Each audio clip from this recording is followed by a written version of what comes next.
You know what used to bother me every single October? I'd walk out to my garden, pull the last few tomatoes off the vine, yank out the spent plants, and that was it. Done. The garden sat empty from October through April. And for those 6 months, every vegetable my family ate came from the grocery store. I just accepted that as how gardening works. You plant in spring, you harvest in summer, and then you wait until next year. Then a few years back, I spent some time around Amish families in Holmes County, Ohio, and what I saw completely changed how I think about the growing season. It was late November. There was frost on the ground most mornings, and these families were still pulling fresh kale, spinach, carrots, and leeks out of their gardens. In their basements and cold cellars, shelves were lined with hundreds of jars of canned tomatoes, green beans, pickled beets, and fermented sauerkraut. Bins of potatoes, winter squash, and onions were stacked and organized to last through March. They hadn't bought vegetables from a store in years. Today I'm going to show you exactly how the Amish keep homegrown food on the table in every season, from the first spring planting through the dead of winter. And stay with me to the end, because I'll share a simple Amish technique for overwintering root crops right in the ground that gives you the freshest carrots you've ever tasted in the middle of January. I'll be honest with you, for most of my gardening life, I treated the first frost like a finish line. Once it hit, I was done. Tools went in the shed, beds went bare, and I didn't think about the garden again until the seed catalog showed up in February.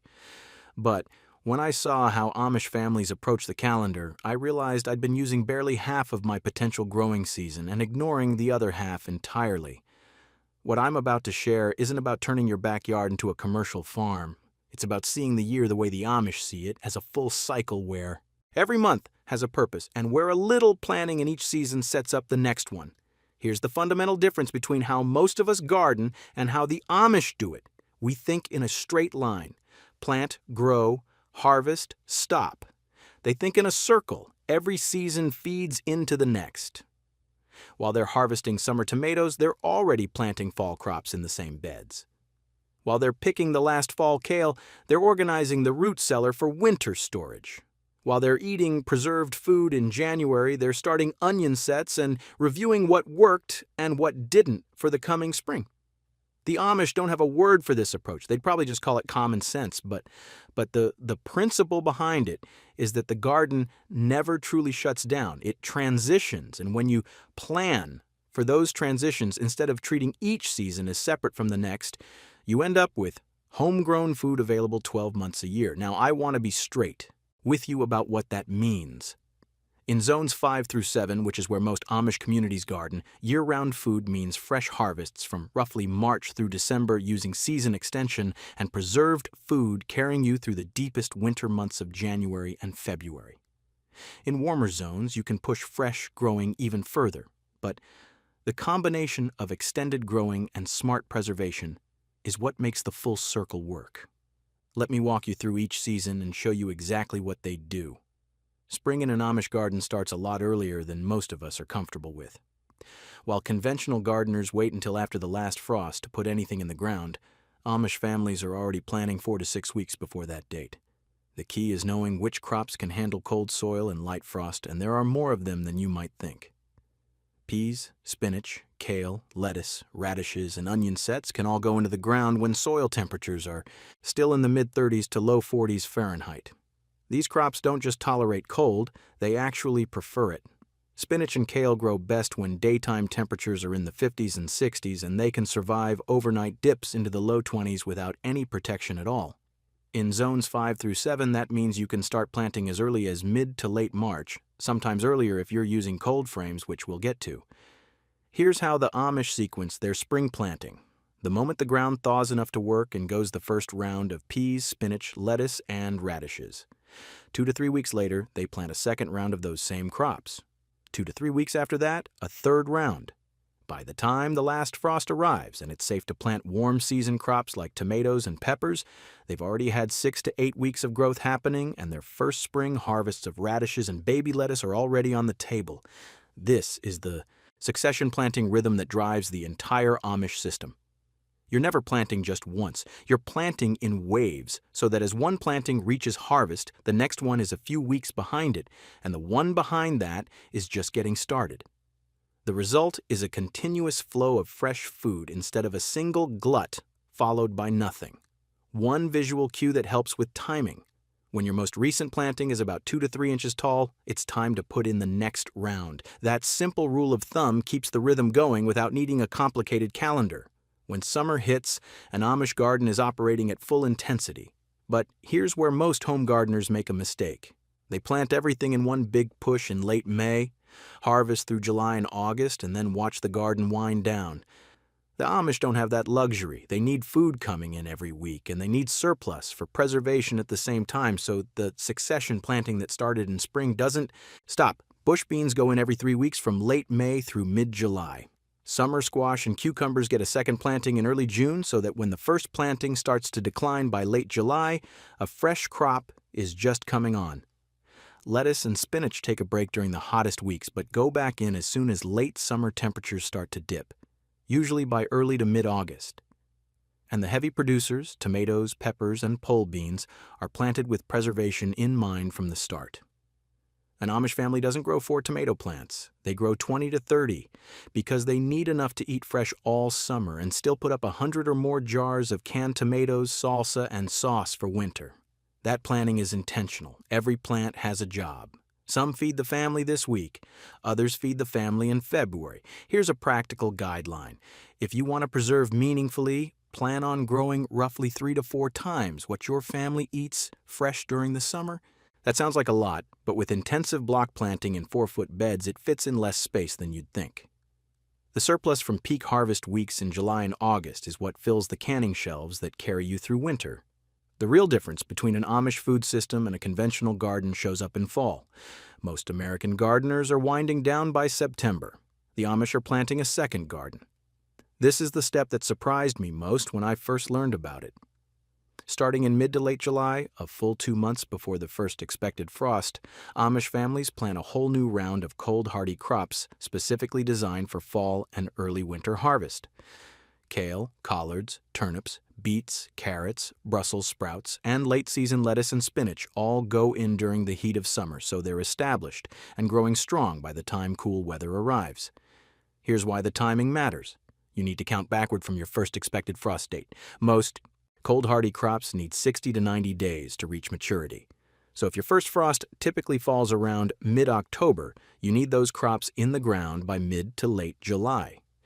This is counterintuitive because July feels like the middle of summer, not the time to be thinking about fall, but the Amish plan ahead by default. They're always planting for the next season while harvesting the current one. The payoff is enormous. While your neighbors are pulling out dead tomato vines in October, you're harvesting fresh kale, digging sweet carrots, and picking Brussels sprouts that actually taste better after a frost or two. Cold temperatures trigger these plants to convert starches into sugars as a natural antifreeze response. A carrot harvested in November after several hard frosts is noticeably sweeter than one pulled in August. The Amish know this, and it's one reason they prize their fall garden as much as their summer one. For zones 5 through 7, here's a simple fall planting schedule. In mid-July, plant kale, collards, broccoli, and Brussels sprouts from transplants. In late July, direct seed turnips, beets, and carrots. In early August, put in a final round of lettuce, spinach, and radishes. These crops will grow through September and October, and with a little protection can keep producing well into November and sometimes December. If you're finding value in seeing how the Amish turn every season into a productive one, take a second to subscribe. There's a lot more practical wisdom from these traditional growers to share. Now, let's keep going because the next step is where the Amish really pull away from conventional gardeners, by pushing fresh harvests deep into winter without a greenhouse. This is the step that changed my own gardening more than any other. When the first hard frost hits, most of us assume it's over. But the Amish know that with 2 simple tools, cold frames, and heavy mulch, you can keep harvesting fresh vegetables weeks and sometimes months beyond what most people think is possible. A cold frame is about the simplest season-extending tool you can build. Picture a bottomless wooden box with a clear lid. Basically a miniature greenhouse that sits right on top of your garden bed. The Amish version is nothing fancy. 4 boards forming a rectangle with the back wall about 12 inches tall and the front wall about 6 inches tall, creating an angle that faces south to catch maximum sunlight.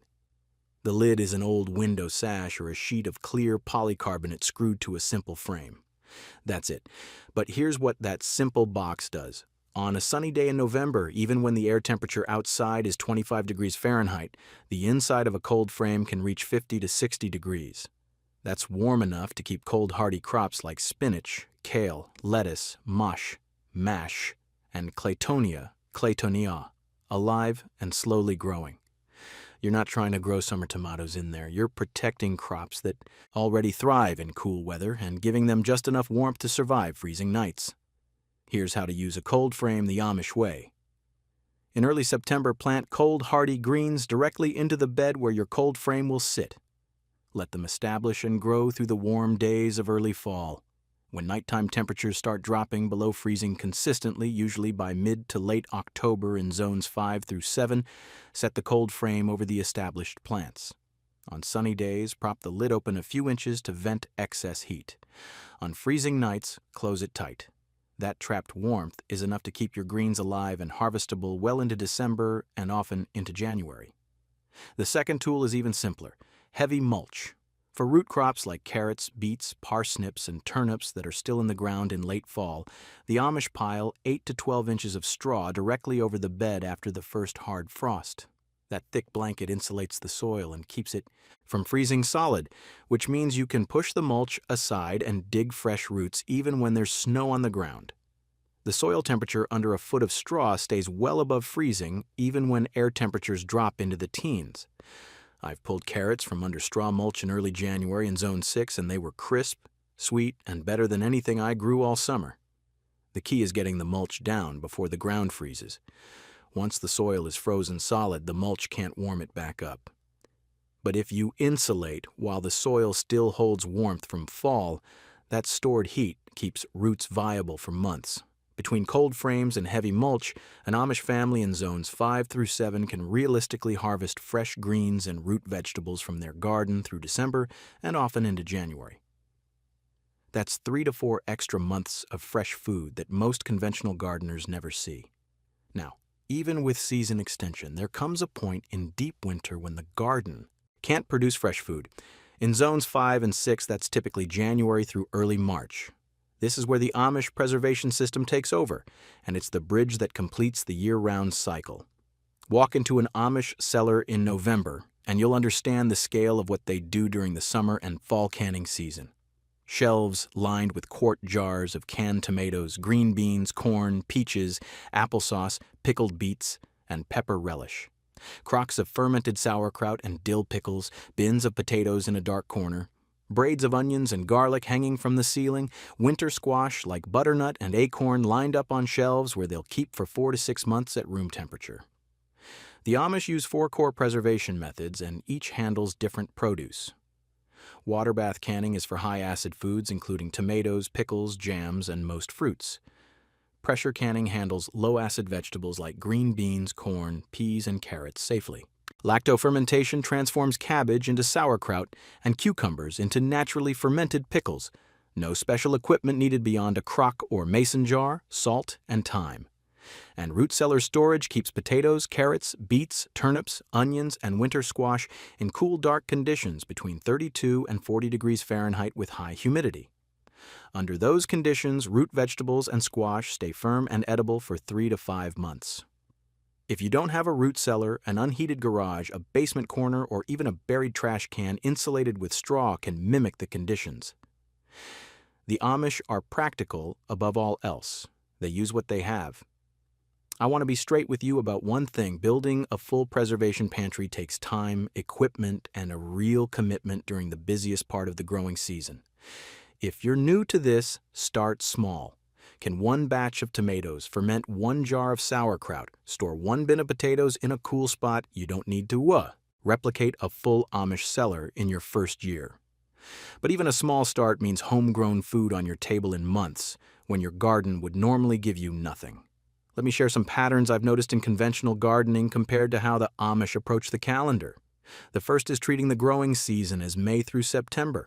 The Amish start in March and harvest into January. That's nearly 10 months of fresh production versus 5. The second is ignoring the fall garden entirely. Most of us never plant a second round in July and August. The Amish consider fall their most valuable season because cold, sweetened crops are some of the best food they grow all year. The third is relying on the grocery store from October through April. Even modest preservation, a few dozen jars of canned tomatoes, a crock of sauerkraut, a bin of stored potatoes, dramatically reduces that dependence. The fourth is assuming season extension requires expensive greenhouses. A cold frame, built from scrap lumber and an old window, costs almost nothing and adds months to your harvest. Now here's something I learned from an Amish family in Lancaster County that I've never seen in a single gardening book. In late October, after the fall carrots had been growing for about 3 months, they topped the carrot greens off flush with the soil surface and then piled 12 inches of straw directly over the bed. But before they added the straw, they laid a single layer of old burlap feed sacks directly on top of the soil. When I asked why, the answer was simple. The burlap keeps the straw from mixing down into the soil and tangling around the carrots as you dig them through the winter. When you want fresh carrots in December or January, you push the straw aside, peel back the burlap, and the carrots are sitting right there, clean, organized, and easy to pull. Without the burlap, the straw works its way into the soil, and you end up fighting to find and clean each root. I've been using this trick for about 4 years now, and it turns winter carrot harvesting from a messy chore into a 30-second task. Such a small detail, but it makes the whole system more practical, and that's the Amish approach in a nutshell. Every detail serves a purpose. That's what I've learned from studying how Amish families keep homegrown food on their tables 12 months a year. Start spring early with cold, hardy crops. Succession plant through summer for continuous harvests and preservation surplus. Plant a deliberate fall garden in July. Extend into winter with cold frames and heavy mulch. And preserve what the garden gives you so nothing goes to waste and no month goes without homegrown food on the table. If any of this changed how you're thinking about your growing season, I'd love to hear about it in the comments. Tell me which season you're going to tackle first. Hit subscribe if you want more of these practical lessons from traditional growers who've been doing this for generations. Thanks for spending some time with me today, and I'll see you in the next one.